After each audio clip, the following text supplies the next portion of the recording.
Доброе утро, уважаемые трейдеры! Я Анна Касаткина. Вы смотрите новости на канале Инста ТВ.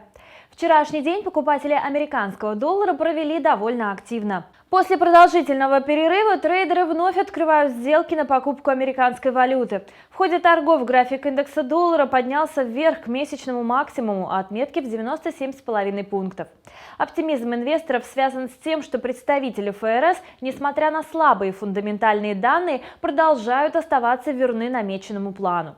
Так, по итогам заседания Комитета по операциям на открытом рынке в среду размер процентной ставки был повышен на 25 базисных пунктов. И кроме того, было объявлено о намерении об очередном раунде ужесточения монетарной политики еще и в сентябре. Кажется, не только рынок, а вся экономика благоприятно откликнулась на заявление ФРС. Уже вчера статистика оказалась не столь разочаровывающей, как прежде. Так, согласно предоставленным данным, объем промышленного производства в мае не изменился. При этом предыдущее значение было пересмотрено в сторону повышения.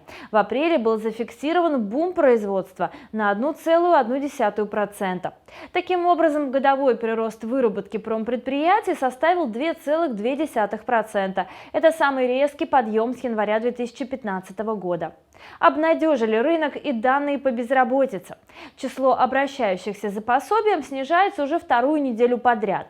Так, за прошлую рабочую неделю за субсидии обратилось 237 тысяч американцев, тогда как эксперты ждали прирост к числу нетрудоустроенных на 241 тысячу человек.